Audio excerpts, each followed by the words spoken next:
कुर्बान हुए हैं। हमारे बुजुर्गों ने अपने तन मन धन और जान की बाजी लगाकर इस मुल्क को अंग्रेजों की गुलामी से आजाद कराया है। तब हम इस शान और शौकत के साथ अजीमुल शान जश्न आजादी मना रहे हैं।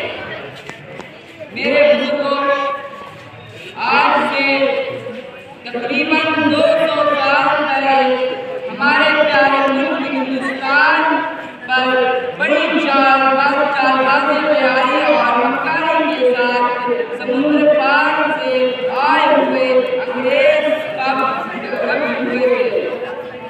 हम हिंदुस्तानियों अंग्रेज जुल्म किया करते थे। हमने अपनी मुल्क और अपनी जमीन में उनके गुलाम थे।